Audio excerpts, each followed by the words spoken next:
Hi guys, my name's Adam Josie. This is my second video I've done in terms of changing clutch and flywheel on a car. This is my wife's estate VW 2010 B6 Bluemotion Passat. It's 140 brake, it's got the auto start stop, and it's a Highline, so it's got everything on it, everything going. It's the very last of the B6s made. And we bought it when it had 108,000 miles on the clock. It's just got over 130,000 on the clock now, and the flywheel has started to make a rumble. Now, it first started back in December, around about 2.5 months ago. We went over back to the UK for Christmas.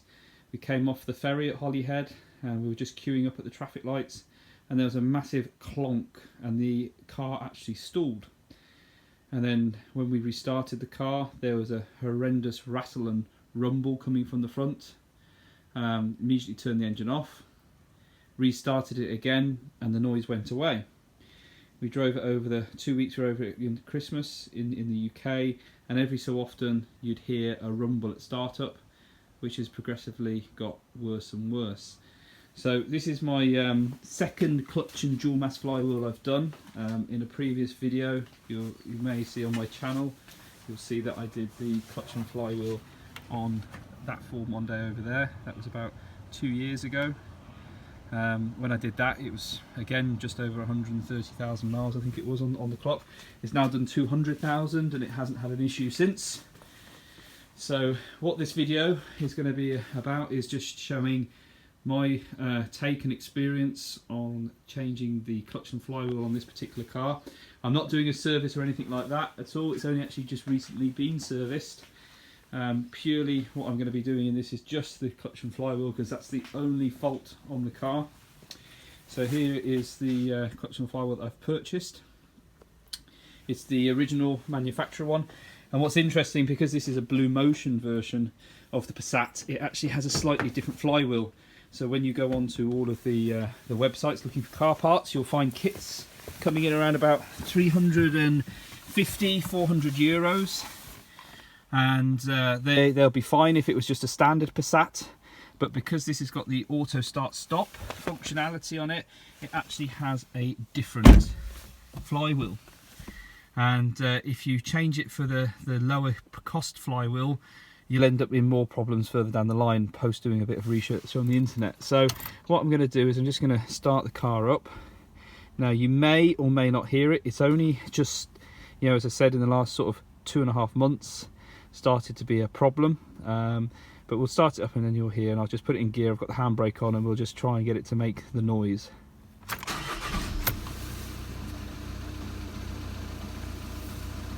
So you may hear in the background it's sort of bumping around. There's a bit of a vibration in the car, so I'm going to put it into first gear and just lift the clutch up.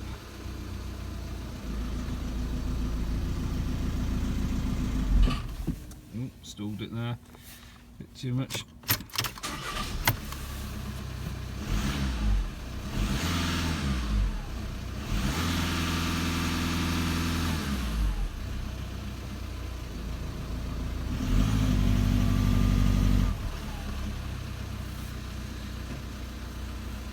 So as I said, it is making a slight noise. You may or may not hear it. It's not as loud as what it was on my previous video with the Mondeo. The Mondeo was clearly gone. It was a catastrophic failure on that. On this one, it is just started to go. Some people may say just leave it a little bit longer, but the issue is because of that vibration that's going through the car, it makes the engine not run as smooth, and it can actually cause damage to the gearbox if it's left alone and not touched and not repaired. So the choice I've made is to replace the clutch and flywheel. I was hoping for this particular car to get a few more miles out of it before having to do something like that. Bearing in mind we've only bought the car, it was just over a year ago we purchased the car when it had 108,000 miles on the clock, second hand from the UK, and we imported it into Ireland.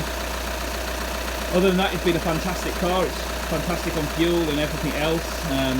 So what this video is going to demonstrate is just taking it apart and doing that clutch and flywheel. Okay. So the first part really for this is to make sure that you've got a suitable location to do this. I'm very lucky that I've got a garage with a concrete floor, and it's reasonably warm and dry to do this. Some people might be doing this obviously outside the front of their houses and the driveways, etc. But this is obviously the most suitable location to do it in a garage such as this. So the first key call out really is to make sure that when you're getting into the more complex parts that you have someone with you to help you. Don't try and attempt this by yourself. This video is purely just to show my own experiences in doing this. I'm not a professional. I've learned how to do this sort of thing just by reading the Haynes manual and giving it a go. So obviously taking advice or points that I take and make in this video at your own risk. But this will obviously assist you if you are thinking about trying to attempt this at home. So the first thing we need to do with this is, whilst the car is nice and stable down on the ground, we're going to remove all the plastic coverings, etc. Okay, and as I said, copy the Haynes manual is key to this. Just follow through the instructions on that, and you shouldn't go far wrong. So the first thing I'm going to do is remove all the plastic coverings. So top of the engine cover, the air filter box, etc. needs to all go out the way, and the battery and housing, etc. that all needs to be moved and removed to be able to get access to the top of the gearbox, to be able to access the bolts, etc., the gear linkage, and also the pipework going through for the clutch slave cylinder. Okay guys, so we've got the airbox out the way now. To remove the airbox, you'll find that there's a bolt that holds it down here, and then there's two screws in the front slam panel here and here that hold the front part in. Now through this, in my experience, I find that where possible, put the screws back in the holes after you remove them. That means that you're not in a panic when you're trying to put it back together, trying to find where the screws and nuts and bolts went.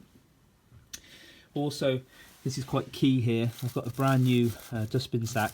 I just opened it up and I've just pushed it into that hole just to stop any dirt, muck and crap getting in there and causing any further issues. So the airbox is relatively big on this. You disconnect the top part, these parts push in, and you can disconnect this elbow here, and then there's actually, what you'll see is a drain coming off for water in there, and that will just pulls off. And then you've got the connections here. The top connection just pulls off, and then this is just the electrical connector on there that comes on the top there. So the next part here now is to take the battery out. So the battery, there's a retainer here, and then you disconnect the connectors, the positive and the negative, remove the shrouding, and then pull the battery out. And then we're going to move on to disconnecting the linkage for the gear here. So that's the linkage there. Now, in the Haynes manual, you'll read it and it will say the first thing to do is jack up the car and get it up in the air first, and then start removing all this. There's no issue with you doing this whilst it's down on the ground. I actually find it a little bit easier to do it whilst it's on the ground to get this this part done first, and then after we've got this done, we'll start working on then getting the car jacked up and the bottom plastic panel removed, etc. So we now have the battery out the way. So the casing, the battery itself, and then the actual tray it sits on. Now what I have done is I've returned the bolts that hold the tray back in, so don't lose those bolts. So the next part we need to move on to is the gear linkage. So you see the gear linkage on this particular one. This one prizes off, and this one has a lift. You lift this up and then pull the clip back. Now it does vary, it says in the Haynes manual, car to car in terms of the linkage. Now this is a very late model, this is one of the last B6s they made. So the earlier models might have a slightly different gear linkage, but you'll see it's either gets prized off, put something in behind it and just pop it off, or it will have this clip thing where you put something underneath, lift it up, remove that, and then it pulls out the way. Just be careful not to lose those clips because they're specific to the car, and you'll need those to be able to put the gear linkage back together. Thankfully it's chucking it down with rain outside. It was nice and sunny when I started this job, so this is the advantage of having a dry garage to do this. You can start and stop at your own leisure. So this next part was to remove the gear linkage from the top of the gearbox. So that's now completed. So the gear linkage is held up here now. I've got a very short bungee. There's a metal bracket here, so I've pushed the bungee through and I've connected it on just to lift it out of the way so it doesn't get in the way whilst we're working around the gearbox itself. Here you'll see there's a nut that's come off. That's where the earthing cable is connected to, so I've removed that away from the gearbox mount itself, and I've put the nut back onto the top of the bolt. It still allows me to get in with a socket around this to release the gearbox mount from the top of the gearbox. Key thing I've noticed as well whilst doing this is I found one of the lifting points of the engine, so that's there. Okay, so that sits under there. And what I'm going to use is, actually I'm lucky enough to have my own engine crane. I have it set up and left in the corner of the garage, and I'm going to use that just to be able to hold the engine up in the air, and it'll allow me to move it up and down slightly just to adjust the position of the engine whilst we take the gearbox on and off. So the next part that I need to do now is I need to disconnect the slave cylinder. So the slave cylinder connections down here, so on the VW Passats and a lot of the VWs and Audis, etc., Skodas and such like, the slave cylinder actually sits within inside the gearbox. It's very much like the Mondeo as well that I did a couple of years back. So there's a clip here that you pull up and that disconnects. Now this is a 6-speed, so that means that we need to disconnect that and then lift the pipe up in the air and clamp it off so it doesn't leak too much fluid out. You are going to get fluid come out of it, and you are going to have to obviously bleed the system after you've done this to get the air, otherwise you'll have a very bad clutch. So that's the next part here. On the 5-speed ones in the Haynes manual, it does say it's ever so slightly different, but as I said, this is a 6-speed, so on this one it's the prize up there. But if you've got a copy of the Haynes manual, you'll be able to follow those instructions very easily.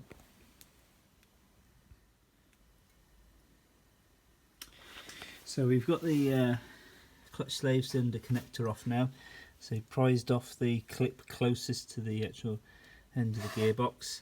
Now what I've done with this is I've got another short bungee, wrapped it around and just clipped it on so it just secures it up in the air so the hydraulic fluid can't leak out massively. There was a small amount now. Obviously I've got the plastic cover still on the bottom of the engine, so a lot of that oil drip is just being caught in the bottom of that part there.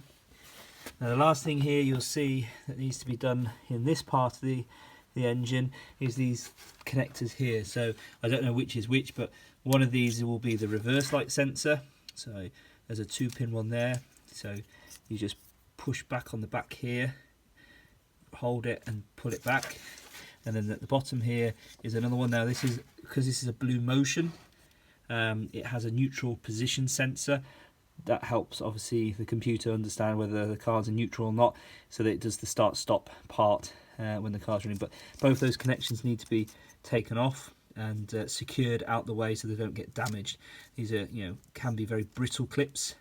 Gearbox is very bulky and very heavy, so it'd be very easy to smash these. So as soon as you get these disconnected, get them secured out the way so they're not going to get knocked or bashed or broken. So as you can see, the car's still on the ground. So to enable to move on to removing the starter motor and then removing the bolts on the top of the gearbox, we need to start working on getting the car up into the air and getting the covers and the drive shafts and all those bits and bobs around the bottom part of the engine completed. So we've come to a halt with what we can do really now on this top part, because we need to have access to the bolts at the bottom of the starter motor, and to do that we need to get the cover out of the way, etc. So the next part we're going to be working on now is getting the car up in the air. So before we can do that, we'll get the jacks in place, we'll get some safe axle stands ready out on standby, but we'll also need to loosen the bolts slightly on the wheels to enable us to be able to take the wheels off, because you need to remove the wheels and you need to be able to remove the drive shafts, etc., to be able to get the gearbox out. So that's the next part we're going to be working on now, is getting the car up in the air.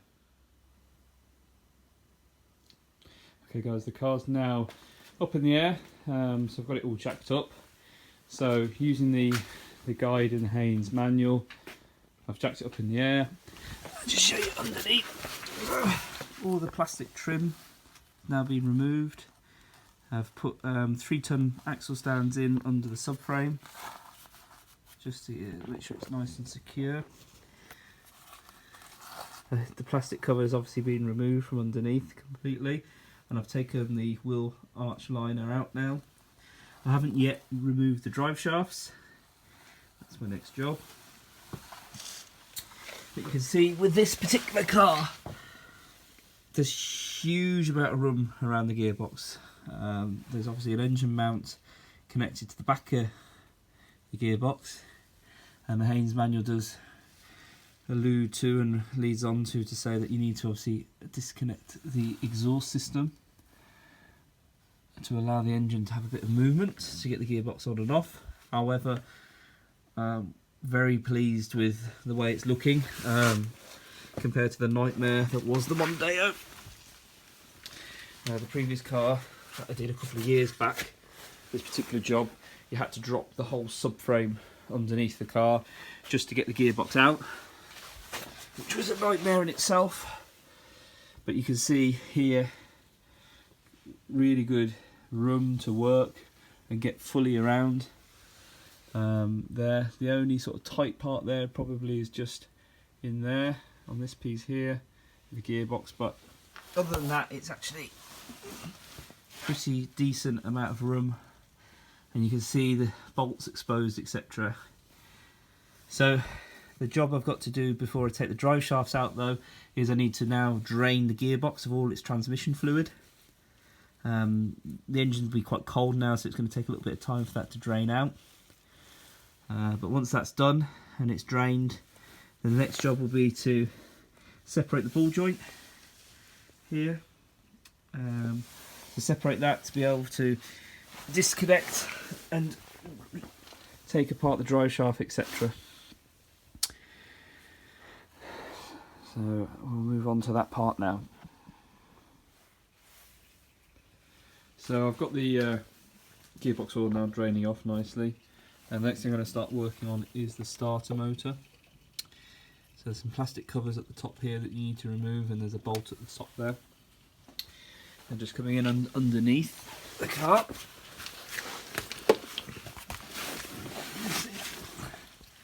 the starter motor and the bracket there it refers to. You'll see the bolt, etc. there that needs to be taken off. So when you take the starter motor off, you need to just look to see the wiring and where it's at, and just push it out the way so it doesn't get caught on anything. And we see the gearbox fluid still flowing off. Just for your own knowledge, where it says look. So that's the drain plug, as you can see there. It's quite a biggish drain plug, a reasonable size there. And that one there, the actual Halfords toolkit, the advanced kit, you're looking at the HW10 one, just to get that off.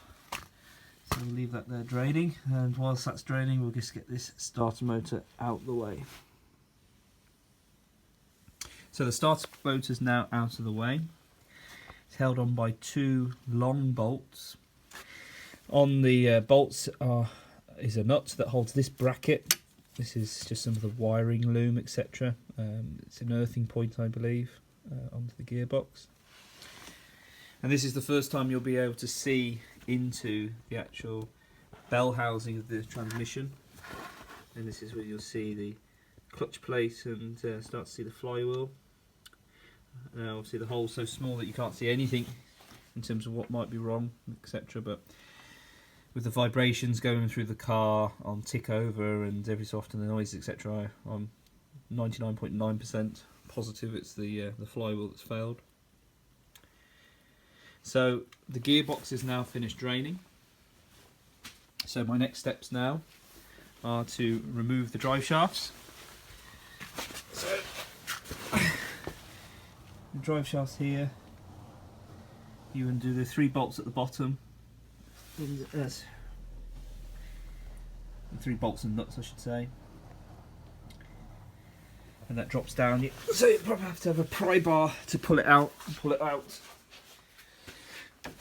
But to do that, you need to take this nut off here. It's already been pre-loosened, with the car being on the ground. So we'll work through that now and get those drive shafts off, and then we'll be in a position ready to undo the bolts from around the gearbox, loosen the gearbox, and then put straps around the engine, around the gearbox, ready to support it, to lower it down. At this point, this is where I'm going to definitely need a second person to help. Something that you should never attempt by yourself. It's way too dangerous. So let's get that all prepped ready, and then I can give someone a shout to come and give us a hand to do this next part. Okay guys, so we've hit our first obstacle as such. So I've got the hub nut off, completely loosened. Now within the drive shafts, holding the drive shafts, are a number of bolts, and they're multi-spline bolts. Now I have a complete Halfords toolkit, etc. Multiple different tools, and the T50, which is the closest, which is a 6-sided one. It fits, but I believe it would put too much pressure on the teeth within the bolt and could damage it. And the worst thing I could do is damage the drive shaft bolt. So I'm actually going to make a quick trip into Halfords just to go off and get hold of the right tool, rather than trying to force the drive shaft bolts off using the wrong tool.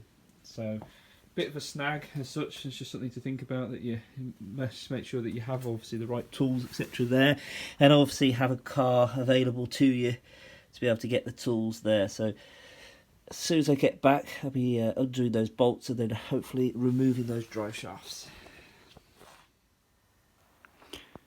Back from Halfords now.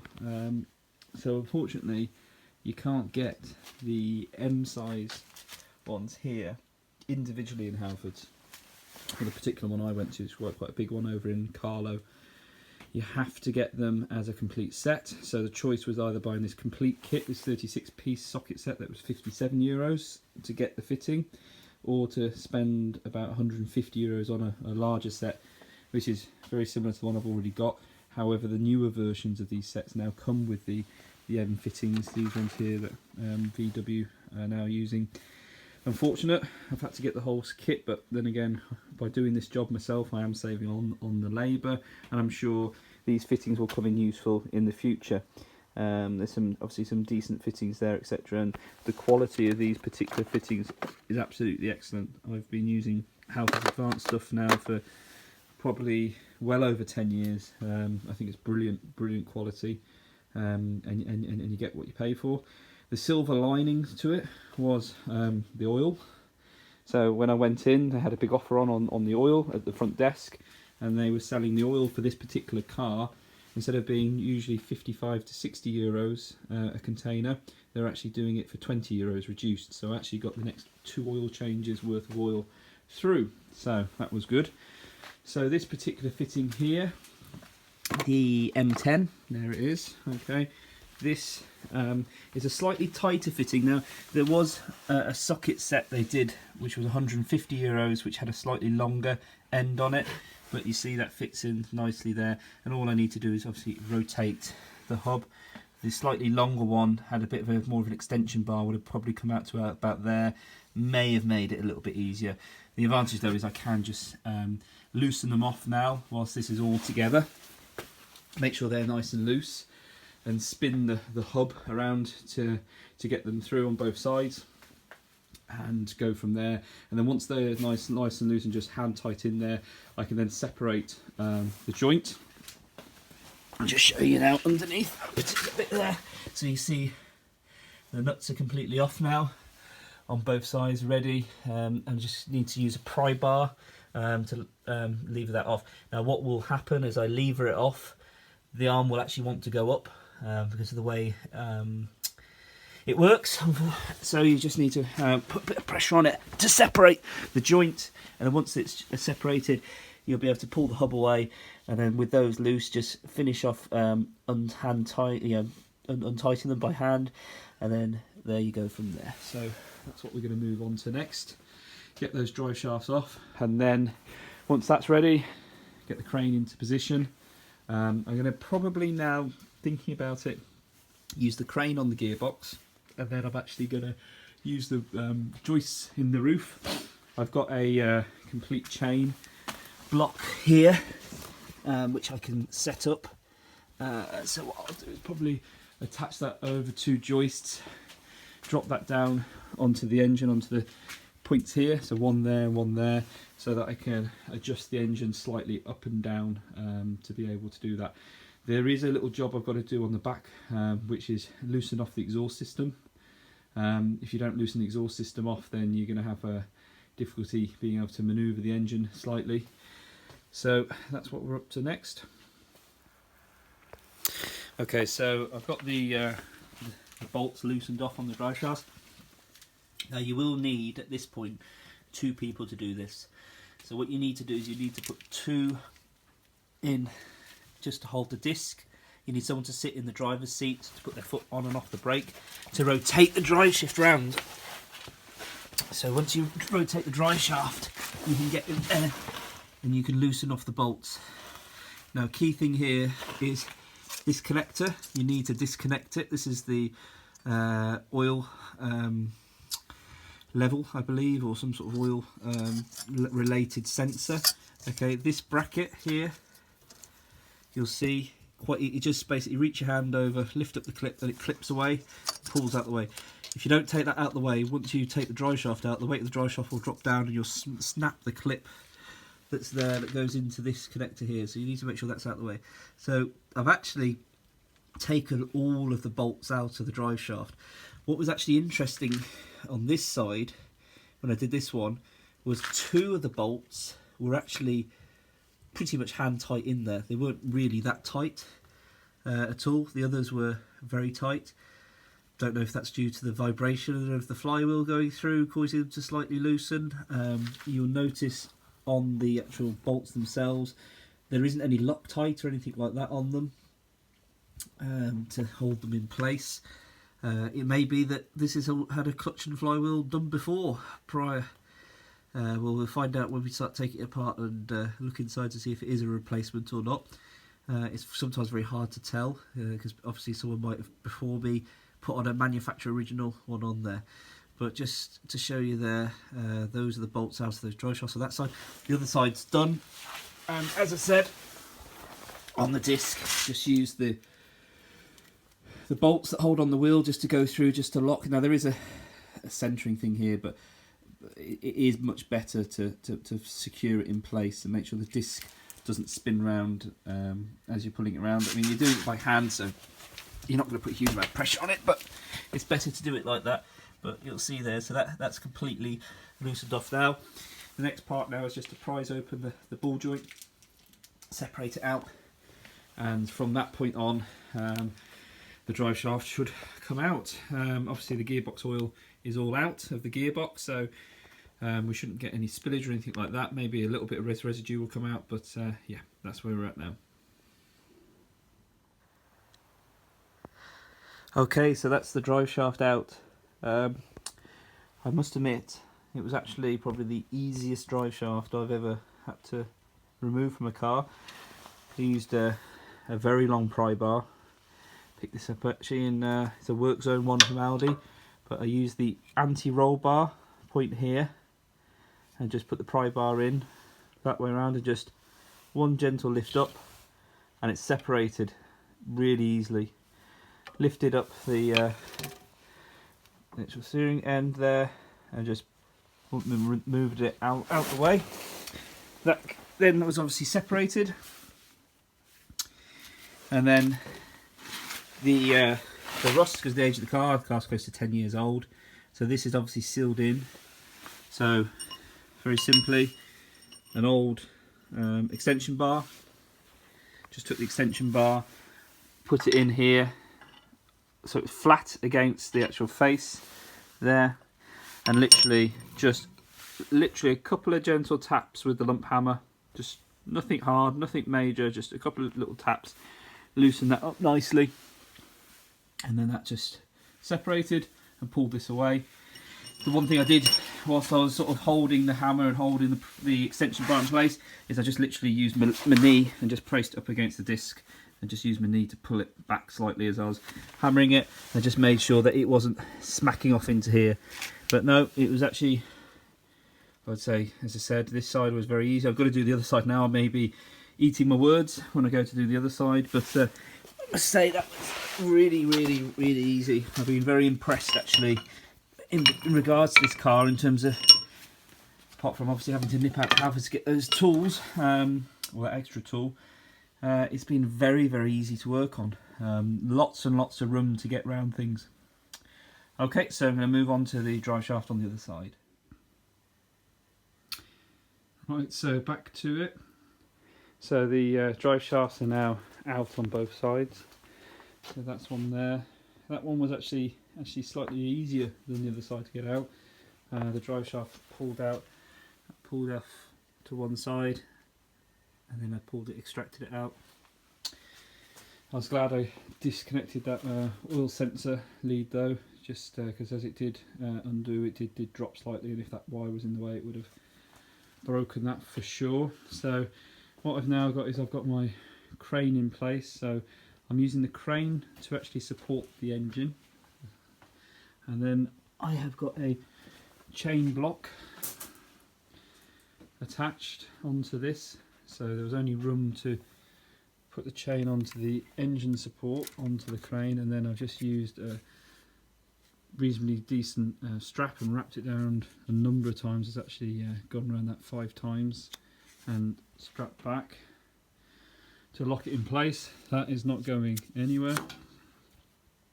That's onto the chain, and that drops down onto the gearbox, where I've used another strap which I've wrapped around the engine twice all the way around, and there is actually a lifting point. Now you have to remove the 2 bolts at the top here out of the way first, get them undone and gone, and then you can actually use this lifting point that's here, put the strap through and then knot it off, and that's been knotted off about 10 times there and onto here, and that's wrapped round about 5 times around that. So there's a decent number of times it's been wrapped round, and then you'll see I just use the bolts and such to just wrap it around and make sure it's nice and tight and firm. So there will be a bit of stretch when it pulls, so that should be fine. And I'll leave that strap on there, so once it's dropped down and I've extracted the slave cylinder out of the gearbox, I'll leave the strap on, put it all back together and push it back up. So the 2 bolts are out at the top. It actually unfortunately resulted in another trip to Halfords today.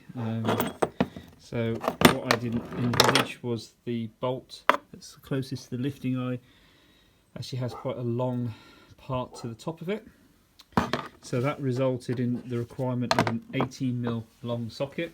In my Halford set there's only a 17 and a 19, so I ended up having to buy another set of long ones, €18 down, to get that 18 to be able to extract those bolts.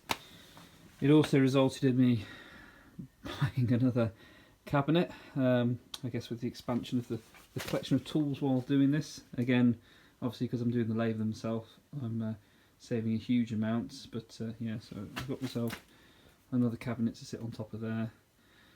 It was on a ex-display deal, so it was only €75, which was, I thought, a decent price. But anyway, back to this, the job in hand. So what I need to do next, so I've got the engine and gearbox secured. That is nice and reasonably tight. Again, this is nice and tight, so the support and the weight, etc., is on there. So what I'm going to do now is going to go underneath the car and start undoing the bolts holding the gearbox onto the engine. So I'll extract all those bolts out, and once I've got that clear, then the next part is then to work on this mount here, undo the bolts on here to release the gearbox from there. There is one support onto the back of the subframe underneath that you need to be aware of, that you need to also undo, which is that one there. So you actually have to take it completely off. So you have to take the bracket, the arm and that off there, undo that completely.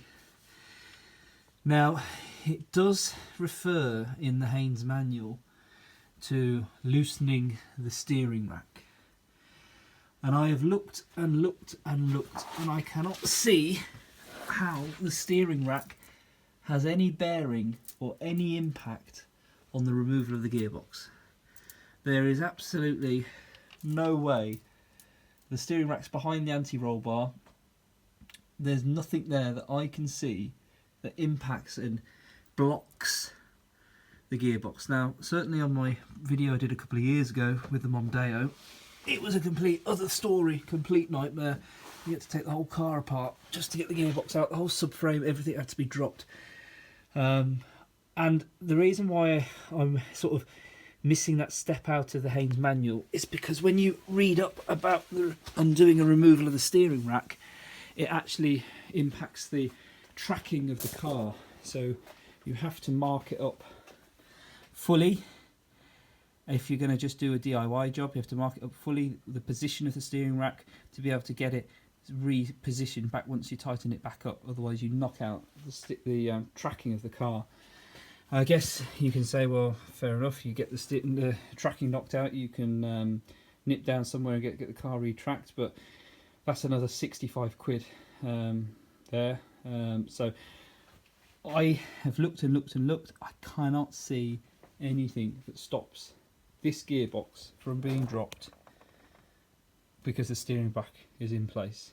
Now, I may be eating my words when I start to try and drop this, but I'm going to give it a chance. I've really looked at it hard, so let's just get on with this then. Okay.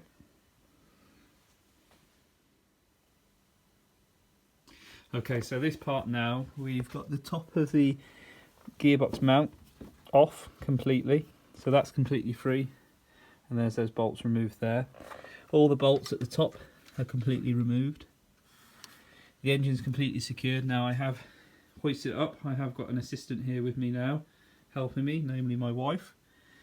So she's going to be helping me by controlling the up and down of the chain using this, whilst I use a small pry bar just to pry open. Now I'm going to show you underneath, show you the removal of the bolts here. So as you can see, that mount now has been removed. Now what I suggest you do, if when you're removing this mount, just to save damaging the rubber on this, is that you crack open the nuts so they're loose. You don't fully loosen them off, you just literally crack them so the seal as such is broken, and then crack open that one and then undo them.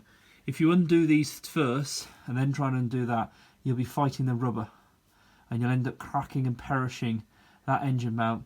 And if you're due an MOT or an NCT or whatever local test you do in your local country, then that can cause you problems and a failure, and that if that cracks and breaks, you're replacing that mount in the subframe. It means the subframe's got to be dropped and a new mount pressed into it. So really strongly advise, do not loosen these ones off first and leave it loose and then try and undo that with it free. Make sure you crack open all three of the nuts, sorry, all three of the bolts, make sure there's no pressure on them, and then undo them.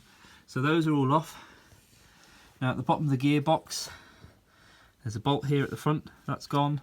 These two here are gone, and then underneath at the back there's actually a bolt that comes through into here, and that holds on there. So what I'm going to use now is a very small pry bar.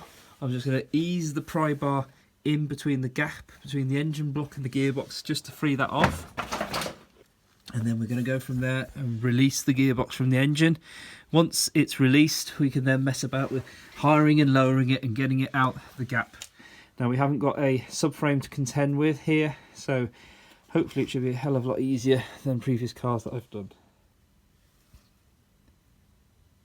Okay guys, so I undid the gearbox bolts and got the gearbox in position, and had a second person helping me there, just manoeuvring the gearbox. And each time I tried to pull the gearbox away, the inner drive shaft flange hit off the flywheel, Upon looking at it all the way around in terms of the gap between the edges of the gearbox and where the gearbox flange is, it's actually impossible to get the gearbox off with the flange in place.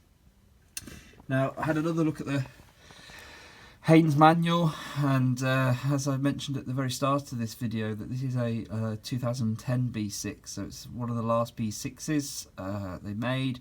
The Haynes manual refers to a slightly different setup for the drive shafts as such. It talks about an actual circlip holding in the actual drive shafts, and previous gearboxes and cars I've worked on, the whole gearbox is always separated away.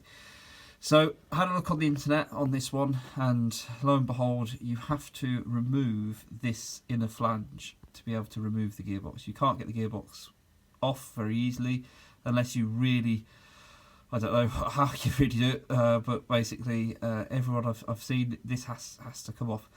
So there is a solution to get this off. There is a Allen keys style bolt holding the shaft on inside. So you undo that with a ratchet. It's a HW6 size, I think it is, on the inside. But you can check and line it up with the bolt on the other side to see what size it is.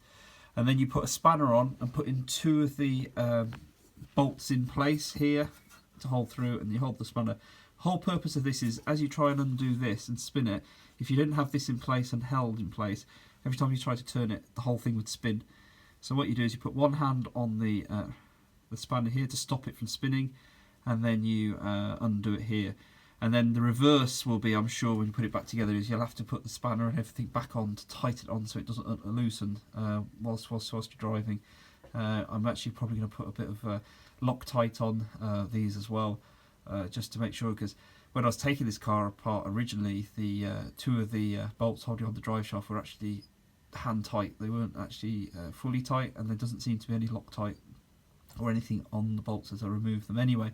So just for my own peace of mind, I'm going to put on some Loctite there. But okay, so the next step here for me now, which is just slightly different to what I mentioned earlier on in the video, is I need to take this flange off. But the great thing about this video is me learning the pains and the mistakes, etc., should help you guys out when you are doing your own clutch and flywheel changes on your own VWs and Audis, etc. Okay, let's see how we get on with this. So here's the replacement flywheel that's going to go back onto the car, showed at the start of the video. You'll see there is a small amount of play there as it moves onto the springs internally. They're all like that. Every flywheel, dual mass one I've seen exactly the same. And then there's hardly any movement. There's a slight amount of movement, but hardly any movement. Lifting it up and down there, just a small amount there. This particular flywheel, this dual mass one, is a auto start stop one.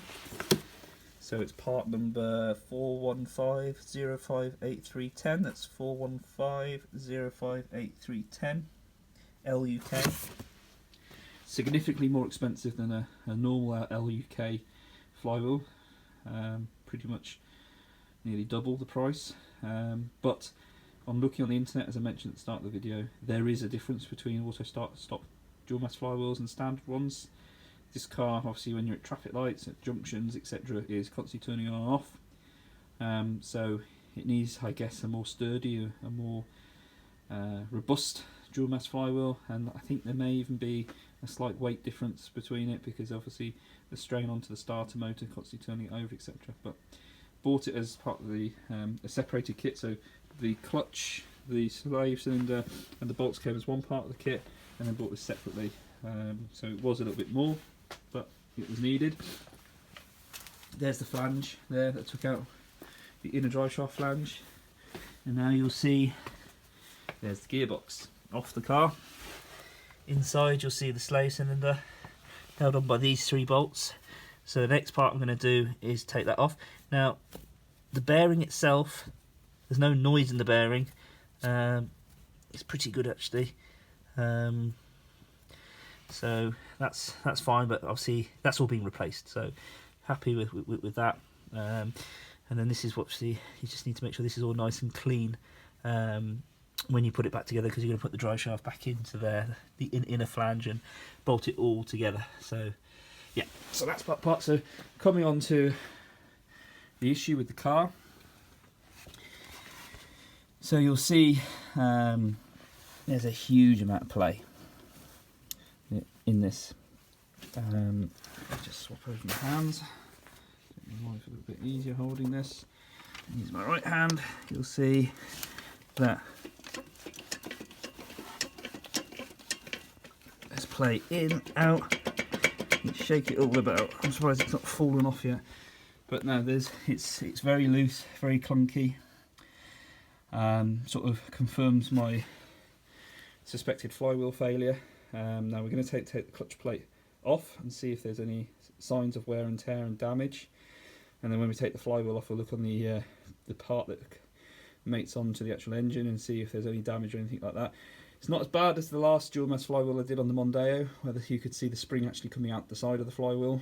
It cracked open, and if I'd left it any longer, I would have had a spring into the side of the engine. It would have just, well, it may have written the engine off and may have written the gearbox off. So I'm glad that I've actually caught this and done this at a slightly earlier stage when it first started to make the noise. Fair enough, I did drive it for the best part of 8 weeks like it, but I haven't left it so it's got horrendously loud. Now, one little tip that you might find when dropping the gearbox, there is room to drop it. It will hit off. Down the bottom here you can see the scratch marks there, so you do need your second person to pull the engine slightly forward to get that clear. It was relatively easily with the block and chain on here, so this particular setup I used I was quite pleased with in the terms of getting it up and down. But the one thing that we hit a snag on was this clip here, this circlip. What's circlip? This here, the actual bolt that went through was on this side, and it actually stuck out to about there with the bolt, and it just kept catching the start at the bell housing where the starter motor hit, and it just, whatever we did, couldn't get it off and down. So in the end, undid it, loosened it off, span it round so it's now on the other side up at the top there, out of the way. So that means it obviously won't impede when we try and get it up on again. It's back on being tight again, but I would say if I was to do it again and the car had that sticking out, I'd actually move that round first as well, get that nicely out of the way so you've got a nice clear gap to be able to drop it down. And just be careful of this metal bracket here on the rubber, so as it pushes down it will try and push in, so make sure you have that nicely out the way. And just be very gentle as you drop the gearbox down. Drop it down gently, check that it's not clapping off anything. You don't want to split any of the rubbers, any of the wires or anything like that. So next step for me now is we're going to take off the slave cylinder, get that off the gearbox and get the replacement new one on there. Get that done, dusted, get that out of the way. And then we're going to remove the clutch plate and the flywheel. Get that all off, get that sorted. And then we'll just do another catch up where we're at with that, just to see if there is any damage, etc. Okay guys, so we've got the clutch pressure plate and the clutch friction plate off the car now. So first thing you'll see actually on this, you'll see 3 spots evenly there and there and there, and there's scoring on there. And then when you look at the actual clutch plate itself, there's uneven wear from the inside to the outside. Okay, so the clutch is not in a bad state as such in terms of thickness. It definitely is changing. I mean, there's no doubt about it, I'm changing it. I would have got, if the flywheel hadn't have failed, I would have got a few more thousand miles out of it, probably another at least 15, 20,000 at least out of it if the flywheel hadn't failed. But what you'll see is the scoring on the inside aligns with the touch points here, which basically says to me that the flywheel's been vibrating and wobbling as you've been lifting the clutch up, and pressure's being applied, and that's why you've got this unevenness to the the pressure plate itself, and this scoring that's happened on the inside. So the inner part of the pressure plate is more worn than the outside part there. And you also see that actually on the flywheel itself. You'll see exactly the same on the other side. Same places, 3 points, okay. And the flywheel itself is very loose, okay. It's a lot looser than the other one. Now, it's, as I said, it's not horrendous. It's making a rattle. It would have accelerated the failure on either the clutch or on the clutch friction plate, I should say, or on the flywheel if I hadn't dealt with it.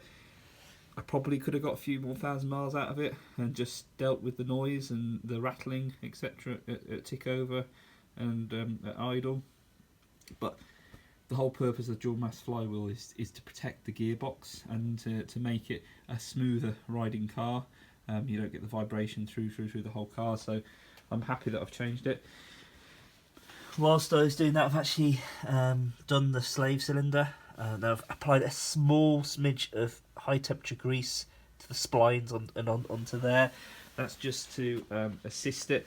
I've used a Castrol one there, so high temperature grease for that. I'm going to use the brake cleaner to clean down the new flywheel, get all the wax coating off, etc. And then I'm using a medium strength Permalock blue one there for that. Copper slip won't go anywhere near the gearbox whatsoever. That's purely for much later on when I'm doing the ends of the drive shafts into the hubs, etc. I just got it out because it was in the cupboard ready. But that's what I've used just to grease up the ends of the splines, and I'll put a small amount of grease on the inner part of the actual friction plate. Now, you'll be using a Haynes manual, I'm sure. As you can see in German, there is gearbox side. So basically, when you put this all back together, the writing will be facing towards you on there, looking out. Okay, so next part is to get that flywheel off. You need someone to help you with that because the bolts themselves are extremely tight. As you try and loosen them, the gearbox will try and spin round, so you need to use a pry bar or something like that to just lock the flywheel in place, just as you undo that to remove it. But so far so good. Happy with what we've got to so far. Can see definite damage starting to happen to the pressure plate and the friction plate, and I can see that scoring as well on the outside of the flywheel, where in essence what's been happening is the whole thing's been wobbling basically. So the plate itself, as it's been in there and on the shaft, it's just been wobbling about, and that's what's causing that scoring, I would imagine, on there. So next part is to get that flywheel out. It weighs a significant amount, so make sure that you're not, you've got something there pushing against it when you're undoing it and undoing those bolts, and you're happy that you're able to take that weight. We'll get that down, out the way, get it all cleaned up in there, and get it ready, and then we'll get the replacement flywheel on. And we're replacing the bolts that are going into that flywheel, and we're going to use this medium strength Permalock on those bolts that are going in. I used the Perma strength actually on the slave cylinder on the bolts as well. I'll just tighten those up just to make sure nothing goes loose within there. I'm hoping that I won't ever have to touch the clutch and flywheel on this again. It should be good for at least another 120 odd thousand. The key thing I'm really interested in finding out though is the actual part number of the flywheel. I can't see anything on this side yet, but I'm hopefully going to lift it out and turn it over the other side. I want to just double check to see, is this a auto start stop flywheel or is it a standard flywheel? And maybe the fact that it's potentially, until I check it, a non-start stop flywheel, and that's what's caused it to fail so quickly. But we'll check that when we get to it. So just to show the flywheel itself, I think between the auto start stop and a non-auto start stop, it would be very, very difficult to tell the difference. But what you'll see printed on the inner edge of the flywheel that goes closest to the engine side, there'll be a LUK part number on there, and on this one it's 415058310, which aligns up to the part number that's on the actual box itself. Okay. Now what I've done is I've looked at the bottom of the flywheel on the car, on this, and the original flywheel that's on here has got a marking with a code, and this is the VW Aldi part number, which is down as ZSB 03L105266AB. Now you can lose the first part there and just focus in on that last part there of the part number 03L105266AB. When you go in and translate that into what flywheel it should be, it comes up that for LUK you can only fit 415058310, which aligns to what I've purchased. Now the other part number that I saw, which is within the set, I put in that and did the reverse, so I tried to work out from the flywheel that comes in the cheaper set backwards, it's the same VW part number less the B. Okay, it's just an A. The B obviously represents something to do with the start stop. Okay, so there is something different. I don't know quite what it is with the flywheels. As I said, it may be something stronger inside, etc. But essentially, that's it. So I know that I've got the right flywheel for the car. Yes, I've paid more for this, near double the price for the price of the flywheel, just to make sure I have the right one. But I'd rather do that than put on the cheaper flywheel and find out that I can cause damage to the engine or the transmission, etc., and end up costing me more money long term. But that's just an update on just the part numbers. Obviously it will vary and vary. You'll see on all of the auto places everywhere, all different own sellers, part numbers, etc. But ultimately, once you get it off, you can see that part number that will be printed on the outer edge, exact same places where I showed you on that new flywheel, and you'll be able to put that on to internet, go through Google, and you'll be able to translate that into the different manufacturers' part numbers. So what I want to show you guys is just the best way to undo the flywheel.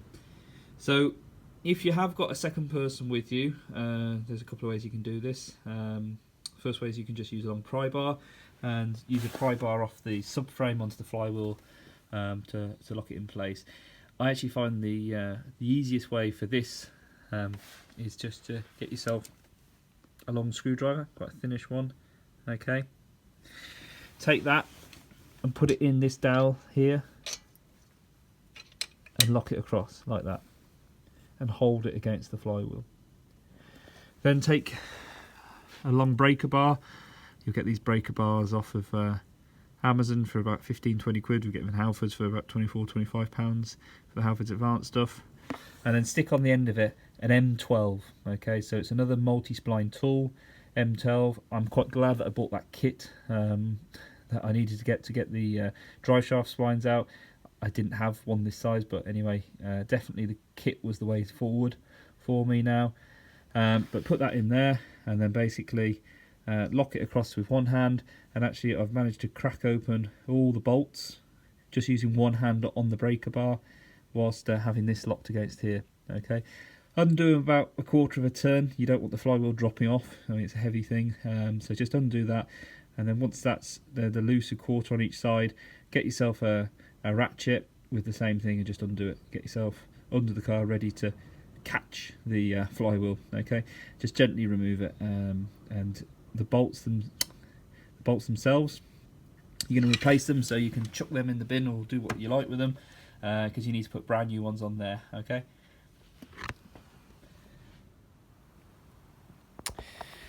okay, so we've got the flywheel off now, so that's now clean. I've just given that a quick little wipe just to make sure there's no residue, grit or dirt. There is actually a sensor in there on the bottom of the crank, so just make sure there's no dust or dirt. The last thing you want is there to be an engine management light come on because of an issue, but just be very careful, just literally light bit of paper towel or something just to get any residue, dirt or dust out the way so that you're not impeding on that. So here they are side by side now, the old and the new. So visually they look pretty identical. There is ever such a slight difference that I can see on the outset, and that's just literally this channel here. So this channel here is more prolonged on the older style flywheel. The numbers as well, there's a couple of bolts with some numbers in, they don't align as such, but I'm not so worried about that, because bear in mind this flywheel's probably been made in the last 12 months. This one was made best part of 10 years ago. There's always going to be model year changes, etc. The only thing I was worried about was the actual part number, the VW part number on the stamped on the flywheel. Does it align to the flywheel on the new one? And it does. So happy days with that. Now what I will say is, now I've got them side by side, you'll see small amount of play, doesn't move up and down at all, so there's no flex. This one, different story.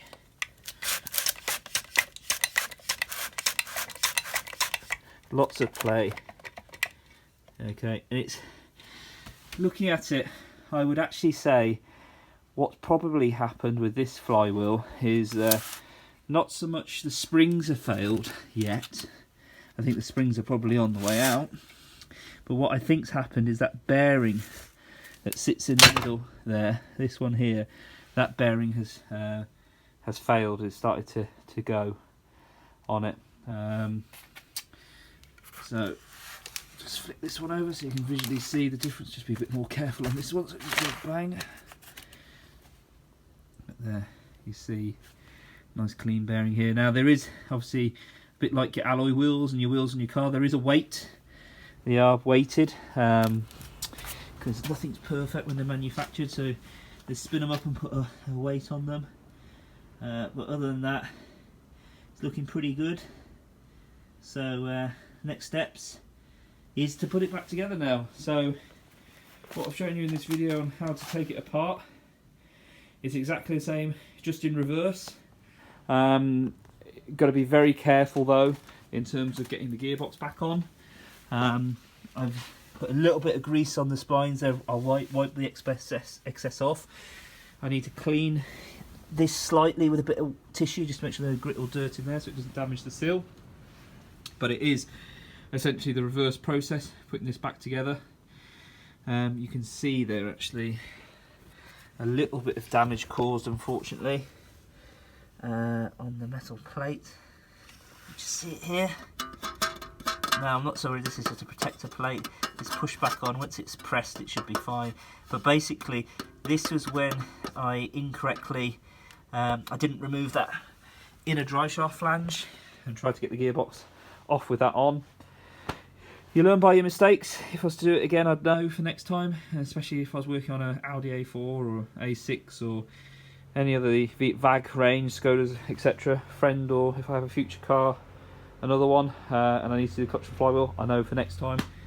But as I said, purpose of this video is to help you guys out there watching it. If you're brave enough and you want to give it a whirl yourself, I'm not a professional at all. Learnt this all through the Haynes manual. So yeah. So what we're going to be doing now is the reverse, putting this together, using some Loctite on some of the bolts, and then referring to the Haynes manual for the torque settings. So what I need to get out now is my Halford Advanced torque wrench. Definitely going to need that for re-torquing this up. And there we go. So I'll do a couple of snippets of video and just as I put this together for the key points of putting it back on.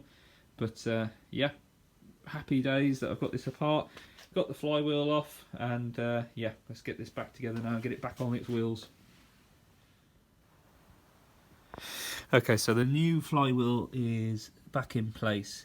I've applied some Loctite medium, the blue one, to the threads, to the bolts.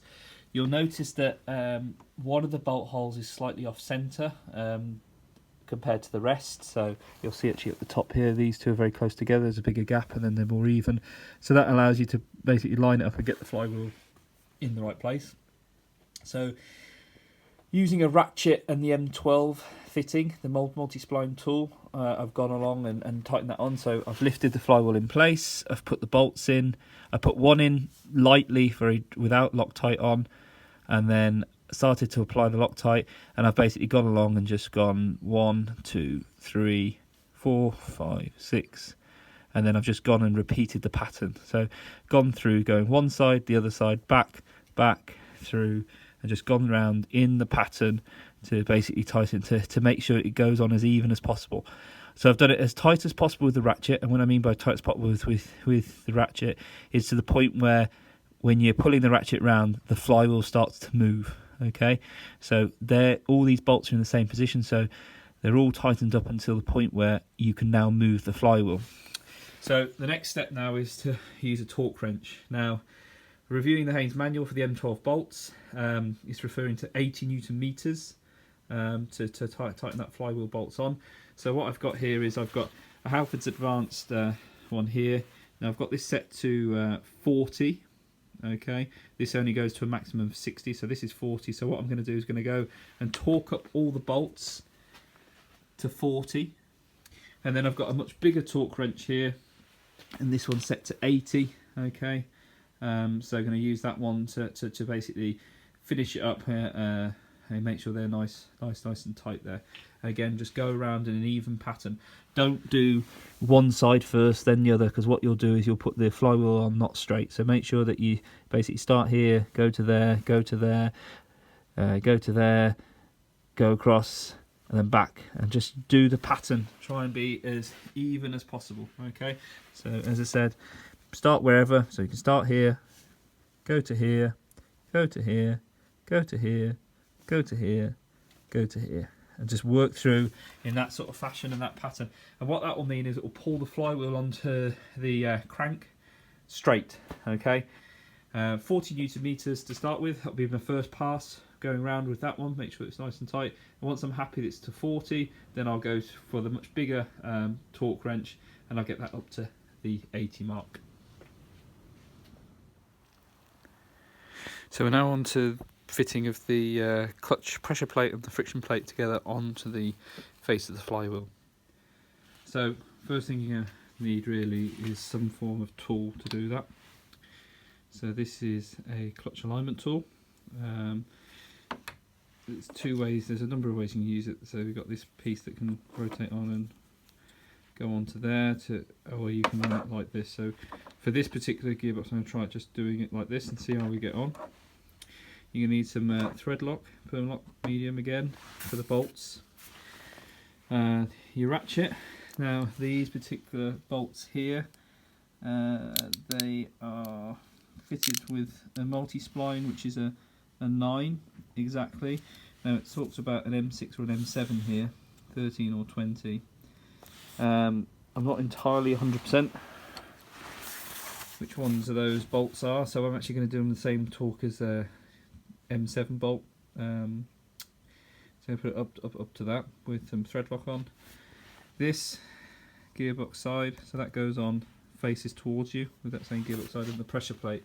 Now you'll see in the Haynes manual it go on about a whole load of bits and bobs about how to reset the clutch pressure plate. Now just you can reset, so basically you can reuse the pressure plate and replace the friction plate. If you're a high mileage person, you know, using a taxi or something like that, and you're wanting to save money by just changing the pressure plate, but for the cost you might as well just do the whole lot. But anyway, it is possible. It's a self-adjusting pressure plate, and after it self-adjusts with the wear of the clutch, and you do, if you at a later stage want to just replace the friction plate and forget about replacing the pressure plate, there is a method that goes into very much a lot of detail in the Haynes manual talking about how to reset it, putting screwdrivers in, 2 of them, and doing this, that and the other, but it's talking about these 3 points here. Now, the key thing to note is, because this is a brand new pressure plate, it's already in the reset position, so you need to do nothing. Don't need to touch it. All you need to do with this pressure plate, a little bit of electrical cleaner or brakeless cleaner, and just wipe away the wax on the outside. So just give it a wipe down with some tissue. That's all you need to do. So this is all ready to go. Got my bolts there ready. I'm going to put them in my pocket. Got my clutch and my thread tight. There's the torque settings there. M613, M720 Newton meters. As I said, I'm just going to do it to 20. So I've got my torque wrench here. So I'm just going to change the adjustments on this Halford's one. Just get that set at the moment. I've got it set to 13, so I'm going to adjust that and put it up to 20. Let's see how we get on then. So the clutch pressure plate and the friction plate are all in there now. They're only held on very, very loosely by 3 bolts. And you'll see there how loose they are because the gap between the pressure plate and the flywheel. Once that was together, I then inserted the clutch alignment tool. This is only a sort of a £10–15 tool, plastic tool, but you unwind this so it's fully up to the back here. You make sure this is fully loosened off. You insert it in onto the friction plate a good way in. You then, once that's in place, you leave this loose up against here, and then you tighten. You swivel this in, and this will come out a good just over 1 centimetre to 1.5 centimetres until it's solid. Once that's happened, you then wind in the bigger wheel, and then what you'll notice as you gently wind it in, the friction plate will centralise. Use these springs here. Now, this is the key bit. We're going to put in our pressure plate bolts with a little bit of Loctite, and we're going to take out the ones that I put in just to hold the plate in. Also apply some thread lock to those. And as we tighten it up, we're going to go and do the pattern. We're going to do one here, one at the bottom, and we go around, and we're going to do these up to 20 Newton meters. But as we go around and tighten these up, as we tighten them, these splines are going to draw back in, which is going to make this loose. So as we tighten it up, we just need to be conscious that we need to just wind this up and tighten this up to align it, keeping that plate as central as possible. So as I said, as we tighten the plate and the plate presses on to the flywheel, these pressure plate springs will slowly go back into the flywheel, against the flywheel, which will make this go slightly loose. So we just need to be conscious of that as we're going around and tightening it up, that we make sure we adjust the clutch alignment tool as we tighten the pressure plate onto the flywheel.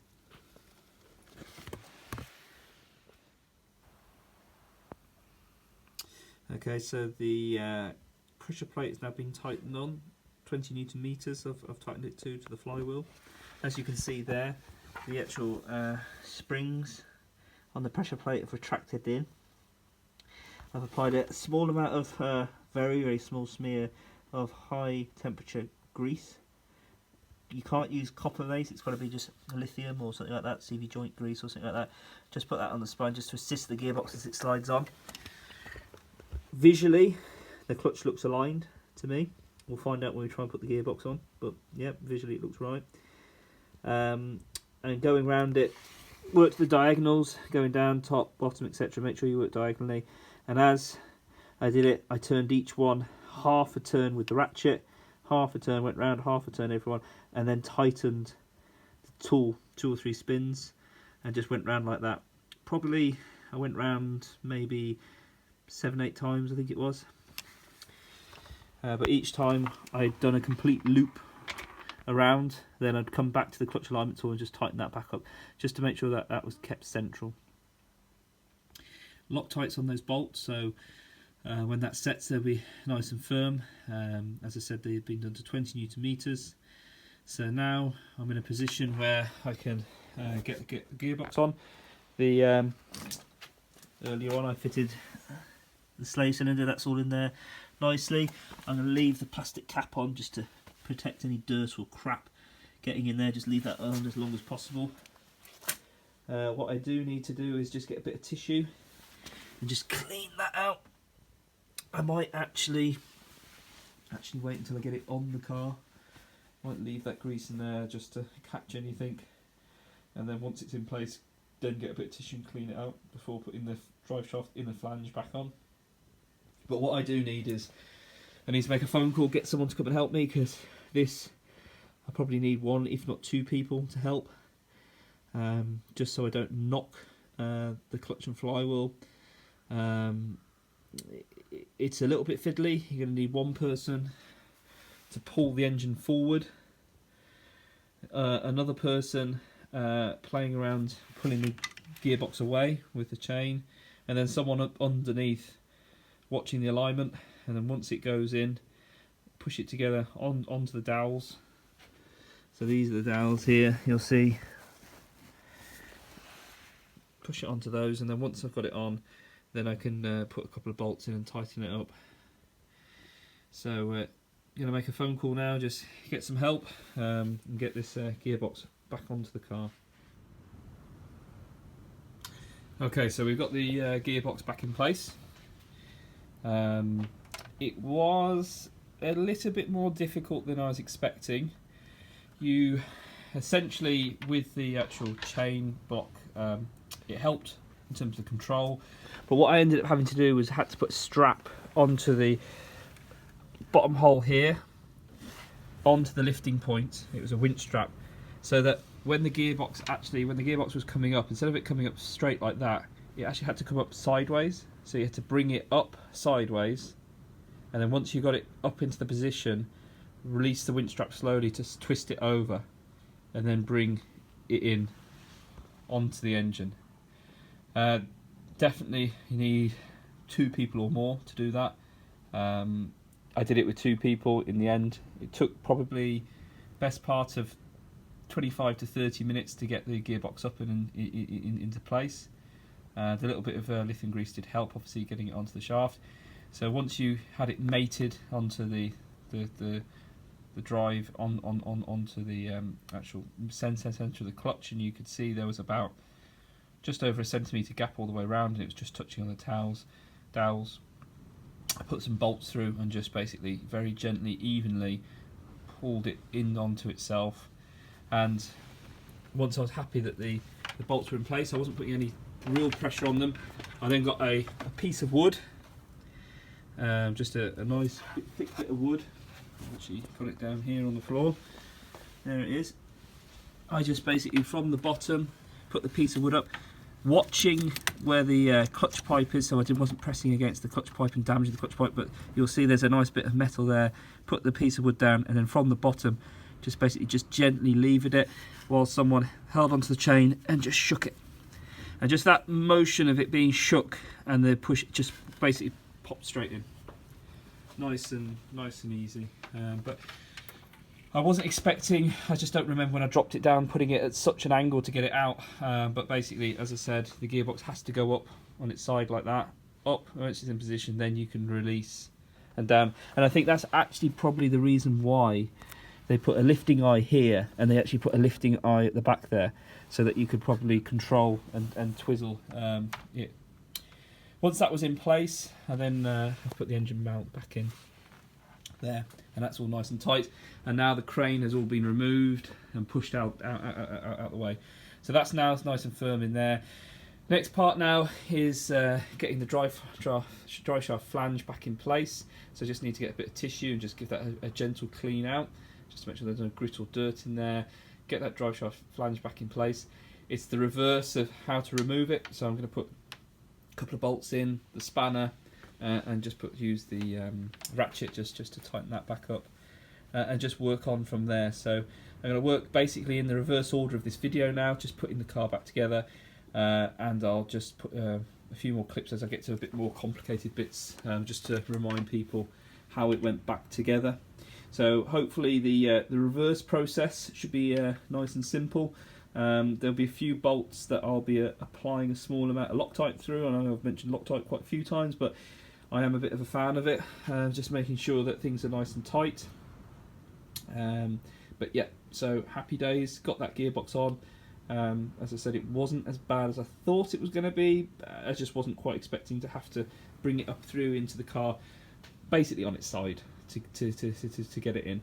But it was a hell of a lot easier than the last car I did for this, which was a Ford Mondeo, and that was a complete utter nightmare to get the gearbox in and out of. Okay, let's see how we get on.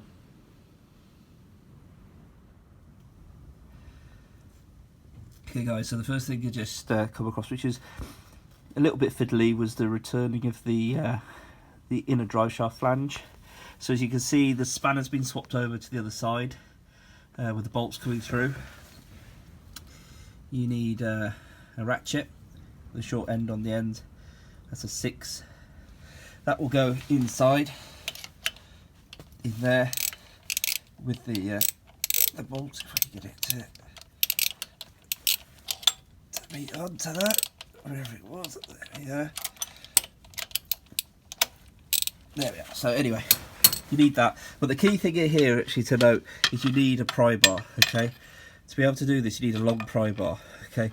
And what you do is you come up, you'll see that within the block, there's a piece there you can, up the top there, the pry bar will stick onto. And then you have the pry bar in against that. You push down, because the flange actually has a spring that's pushing it, trying to push it out.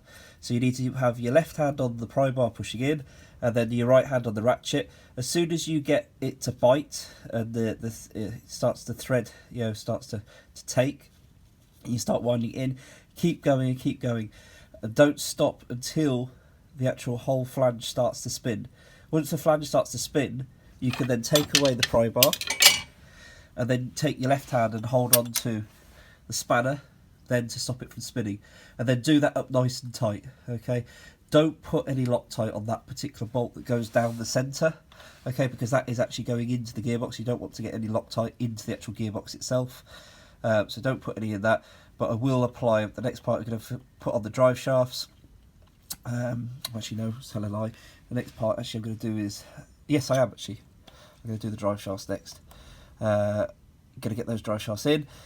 I'm going to put some Loctite onto these once they're in place. Once that's all in place, then I can put there's a cover that goes on around the drive shaft. I'm going to put that on second. I'm not going to put that in place yet because I want to have enough room to manoeuvre the drive shaft about. But I just wanted to show that bit there. As you can see up there, there's a little scratch mark on the block. Don't do it off of the EGR. That there, I believe, is the exhaust gas recirculator. Don't do it off that, do it off the block with the pry bar, and then you'll be able to push that in and stop it springing out. You just cannot get the thread to bite unless you've got some pressure pushing against this with a long pry bar. And it is definitely, it's a pry bar picked up in, it's a Work Zone 1, nice long one I picked up in Aldi as a set. But yeah, useful to have, especially when you're doing this job. Okay, so the next part we've done now, so we've gone through now and we've put the drive shaft back in. Okay, so this side's all in.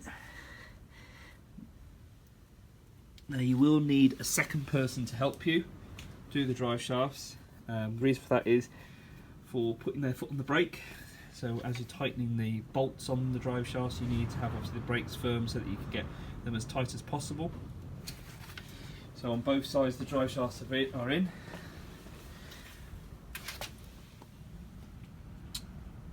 There nicely. And what I've done now is I've fitted the gear linkage mechanism back onto the top of the gearbox, and then I've just gone round the gearbox again and just given each bolt a little tweak up again, just making sure they're nice and tight. So now what I'm going to do is, I haven't put the starter motor in as yet, okay. The oil filler for the 6-speed box sits at the top here, okay, and I've got a pipe coming through there on that. What I've done is I've undone the drain plug underneath the gearbox again, so that's now undone. And because of obviously the movement of the gearbox and it going on its side, a whole load more transmission fluid came out into there. So what I'm going to do is, now I've got my plastic pipe in there, I'm going to just put probably about 100-200 mils of transmission fluid back through with the bottom drain plug empty, just to flush it through. Now the oil that I'm using is this, it's 75 weight 80 gearbox oil, ELF. I think it's about 10 euros a bottle for a litre, so it's reasonably expensive. But you'll need for this, for the 6-speed box, you'll need 2.3 litres, so you'll need 3 litres. 200 mils obviously do the flush through, and then the rest. But you'll see the 5-speed box takes 1.9 and the 6-speed is 2.3. And thank God I don't have a DSG. 7 litres there for the initial fill, but anyway. So next part now is just to give it a quick little flush with that 200 mil. Once I'm happy it's flushed through, I'll put the bottom drain plug back in, tighten that up nicely, and then I'll fill up the box back up to the top, and where you want to fill it is, so it's approximately 2.3 litres is going to go into the gearbox, and what you're going to do is you're going to just fill it to the very bottom of the hole. So basically as long as it's touching the bottom of the hole, that's it there full. Okay, put the plug back in on the top, and then I'm going to start then putting the starter motor back in. Once the starter motor's in, then I'll do the clutch line and all the electrical connectors, get those all connected up, and then I'm going to have to bleed the clutch. Okay, so that's where we're at with it. So it's going pretty well. Quite pleased. One thing I will say is you don't need to undo the steering rack. In the Haynes manual it talks about undoing the steering rack. At no point has the steering rack caused any issues or impeded any of this, so that's something that I would try and avoid, because if you did follow the Haynes manual and undid the steering rack, you'd be taking the car in for it to be fully retracked. Okay, so let's see how we get on now and get this next bit done. Okay guys, so the car's back together, back on the floor, back on its wheels. Got it all back together. Now I have done a quick test fire and it's started, it's all fine. From putting the last clip of the video, was putting all the clutch and bleeding clutch, etc. Had a bit of a nightmare, I'll be honest with you, bleeding the clutch how I do it traditionally, with someone in the car pumping the clutch pedal, etc., and doing it that way. I spent probably over an hour trying to bleed the clutch that way, kept getting a really bad clutch. In the end, nipped out to Halfords again, got myself one of these, an easy bleed system. That connected onto the top of the brake there, reservoir. The brake reservoir runs both the brakes and the clutch, so it's got a cap that fits it perfectly. Connected that up, used one of the tyres, dropped it down to 20 psi, and then I bled it through with that, and it was perfect. Took best part of 3-4 minutes to bleed the clutch, get all the air out, and it's an absolutely perfect clutch pedal. I would highly recommend buying one of these. Cost me over here in Ireland, cost me €24. Definitely, I mean, I'm into my Honda CRXs, etc., so quite regularly do bleeding of brake systems, etc., and clutch systems, so this was a very good investment for me for the future. But it was the only way I could really get it to bleed properly. But it's all back together. The only thing that happened was when I got into the car, when I first started it, the steering wheel warning light was on. On the car, you'll see the yellow, it's actually red at the moment, but there's a red steering just above the engine light. When I first started the car, the steering warning light was on.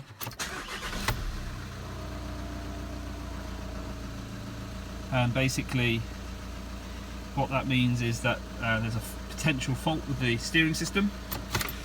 But when you actually look on the internet, all you have to do is just turn the steering fully left, turn the steering fully right, and then drive the car for 5 seconds at 15 kilometers an hour, 15-20 kilometers an hour, and then it resets the steering system, fault system, and it was fine.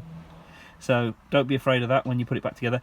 The reason why it does it is because the battery's been disconnected, and if the battery's been disconnected for a long period of time, I think there's a discharge in the ECU, and it just thinks there's a fault. So as I said, all you need to do to reset the steering system is full turn to the left, full turn to the right, and drive it for 5-10 seconds at 15-20 kilometers an hour, and it resets it. You'll see the light just disappear out. So the car's all back together. I've taken it for a spin down the road, and it's perfect. Absolutely perfect. Really nice clutch. Really happy with the way it's all come back together. The only real difficulty with this, as I said, was with the bleeding of the clutch. So that's definitely an investment for you guys to do as well before you start this. Get yourself an easy bleed. Just makes life so much easier, much better.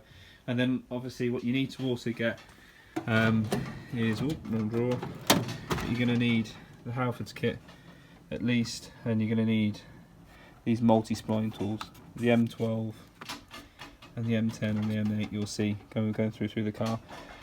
So you can either get them off the internet or whatever, but yeah. And you're also going to need for this an 18mm long. Definitely an 18mm long. That's a definite for it to work. But yeah, happy days. It's all back together. Wife's very pleased with it all now. So saved myself a few quid in my back pocket. Obviously, I had to put a little bit of investment in tools, etc. to do it myself, but it's an achievement. I'm happy with it.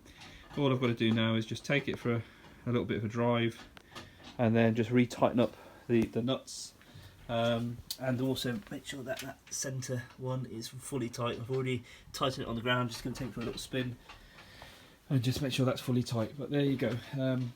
So if there's any questions or queries or anything like that, just drop a comment in the bottom of the video and I'll do my very best to answer. Okay, happy days. Thanks guys.